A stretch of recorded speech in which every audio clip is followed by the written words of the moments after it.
നമസ്കാരം guys, RJ ആണ്. എന്നോട് മാക്സിമം എല്ലാവരും ചോദിക്കുന്ന കാര്യമാണ് എനിക്ക് മാത്രം എങ്ങനെ ഫുൾ ടൈം ജിയോയുടെ 5G കിട്ടുന്നത്. മറ്റുള്ളവരുടെ ഫോണൊന്നും 5G കിട്ടുന്നുണ്ടെങ്കിലും എല്ലാവർക്കും 4G ആയി പോവാണ് ചെയ്യുന്നത്. അത് കിട്ടുന്നില്ല, അതെന്താ ചെയ്തതെന്ന് വെച്ച് അതിനൊരു ചെറിയ ട്രിക്ക് ഉണ്ട് ഗൈസ്. ആ ട്രിക്ക് ഞാൻ കാണിച്ചത്. ആ ചെയ്താൽ നിങ്ങൾക്ക് 5G ഫുൾ ടൈം കിട്ടും. 5G കിട്ടാനായിട്ട് മെയിനായിട്ട് നമുക്ക് സെറ്റിംഗ്സിൽ ഒരു കാര്യം ചെയ്യാനുണ്ട്. സെറ്റിംഗ്സിൽ പോവാം, നമ്മളെ കണക്ഷൻസ് എടുക്കുക, നമ്മളെ സിം നെറ്റ്വർക്ക് മൊബൈൽ നെറ്റ്വർക്ക് എടുക്കുക, മൊബൈൽ നെറ്റ്വർക്ക്സ് എടുക്കുക. എന്നിട്ട് അതിന് ശേഷം ഇത് നെറ്റ്വർക്ക് 5G ഓട്ടോ എനേബിൾ ചെയ്താൽ രണ്ട് സിമ്മിൻ്റെയും ഇങ്ങനെ 5G ഓട്ടോ എനേബിൾ ചെയ്യുമ്പോൾ ചിലവർക്ക് 5G കിട്ടാറുണ്ട് കുറച്ച് നേരത്തേക്ക്. ഇപ്പോൾ എനിക്ക് പവർ സേവിങ് മോഡ് ഓൺ ആയിട്ടാണ് കിട്ടാത്തത്. പവർ സേവിങ് മോഡ് ഓഫാക്കി വെക്കുക. ഇങ്ങനെ ഓഫ് ചെയ്തിട്ട് ഇപ്പോൾ നമ്മൾ നോക്കുമ്പോൾ 5G കുറച്ച് നേരത്തേക്ക് വന്നിട്ടുണ്ട്. ഈ 5G ഇനി എപ്പോൾ വേണമെങ്കിൽ നമുക്ക് പോയിട്ട് 4Gയിലേക്ക് പോകാൻ ചാൻസ് ഉണ്ട്. ഇവിടെ 4G ഓൺലി എന്നൊരു ഓപ്ഷൻ ഉണ്ട്, 3G ഓൺലി ഉണ്ട്, 2G ഓൺലി ഉണ്ട്, 5G ഓൺലി എന്നൊരു ഓപ്ഷൻ ഇല്ല. ഈ ഓപ്ഷൻ ഇല്ലാത്തതുകൊണ്ട് തന്നെ നമുക്ക് എല്ലാ മൊബൈൽ നെറ്റ്വർക്കേഴ്സും ഫ്രീ ആയിട്ട് 5G അൺലിമിറ്റഡ് തരും. കാരണം നമുക്ക് ഈ ഓപ്ഷൻ ഇല്ല എന്ന് അവർക്കറിയാം. അപ്പോൾ ഗൈസ്, ഈ ഒരു ഓപ്ഷൻ കിട്ടാനായിട്ട് 5G ഓൺലി എന്നൊരു ഓപ്ഷൻ നമുക്ക് എനേബിൾ ചെയ്താൽ നമുക്ക് നെറ്റ്വർക്ക് ഫുൾ ടൈം 5G ഉപയോഗിക്കാം. അതിനുവേണ്ടി നമുക്ക് ഫസ്റ്റ് ചെയ്യേണ്ടത് പ്ലേ സ്റ്റോറിൽ പോവുക. പ്ലേ സ്റ്റോറിൽ പോയിട്ട് ഗൂഗിൾ ഫോൺ സെർച്ച് ചെയ്ത് നമ്മളെല്ലാവരും ഗൂഗിൾ ഫോൺ ഡൗൺലോഡ് ചെയ്യുക. എല്ലാവരും മസ്റ്റായിട്ടും ഗൂഗിൾ ഫോൺ ഡൗൺലോഡ് ചെയ്യുക. ഞാനിവിടെ ഓൾറെഡി ഗൂഗിൾ ഫോൺ ഡൗൺലോഡ് ചെയ്ത് വെച്ചിട്ടുണ്ട്. നിങ്ങൾ ഗൂഗിൾ ഫോൺ ഡൗൺലോഡ് ചെയ്യുമ്പോൾ ഇതാണ് നമ്മുടെ ആപ്പ്. ഫോൺ ആപ്പ് എന്ന് പറഞ്ഞ ഓപ്ഷൻ ഉണ്ട്. നമ്മുടെ ഫോണിലെല്ലാം ഡിഫോൾട്ട് ആയിട്ടുള്ള ആപ്പാണ് ഈ പച്ച കളറിലുള്ള ഫോൺ ആപ്പ്.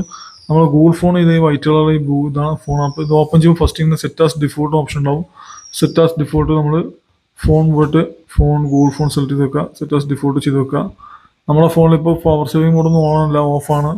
എന്നിട്ട് നമുക്ക് 5G വന്നിട്ടില്ല. അപ്പോൾ നമ്മൾ എന്തിനാ ഫസ്റ്റ് സെറ്റ് ആസ് ഡിഫോൾട്ട് ചെയ്ത ശേഷം ഇത് ഓപ്പൺ ചെയ്തിട്ട് നമുക്ക് കീപാഡ് ഓപ്പൺ ചെയ്യുക. *#4636#*# എന്ന് എനേബിൾ ചെയ്യുമ്പോൾ ഇത് ഇങ്ങനെ ടെസ്റ്റിംഗ് എന്നൊരു ഓപ്ഷൻ വരും. ഇതിനകത്ത് നമുക്ക് കാണാം usage, statistics, wifi information, phone information. First വരുന്ന ഫോൺ ഇൻഫർമേഷൻ ഓപ്ഷൻ എനേബിൾ ചെയ്യുക. അത് ഓപ്പൺ ചെയ്യുമ്പോൾ താഴത്തെ വരുമ്പോൾ സെറ്റ് പ്രിഫേർഡ് നെറ്റ്വർക്ക് ടൈപ്പ് എന്ന ഓപ്ഷൻ ഉണ്ട് ഗൈസ്. ഈ ഓപ്ഷൻ നിങ്ങൾ എല്ലാവരും സെലക്ട് ചെയ്യുക. അത് സെലക്ട് ചെയ്യുമ്പോൾ അതിനകത്ത് മാറ്റുള്ള ഓപ്ഷൻ ഉണ്ടാവും. അതിനകത്ത് LTE ഓൺലി ഉണ്ട്. നമ്മൾ അതിനകത്ത് NR ഓൺലി സെലക്ട് ചെയ്യണം. ഇവിടെ ഉണ്ടോ NR ഓൺലി എന്ന ഓപ്ഷൻ ഉണ്ടോ? ഈ ഓപ്ഷൻ എനേബിൾ ചെയ്താൽ 5G ഓൺലി എന്ന ഓപ്ഷൻ നമ്മുടെ സെറ്റിംഗ്സിൽ എനേബിൾ ആവും. അപ്പോൾ നമുക്ക് ഫുൾ ടൈം 5G മാത്രം വലിക്കാൻ പറ്റും.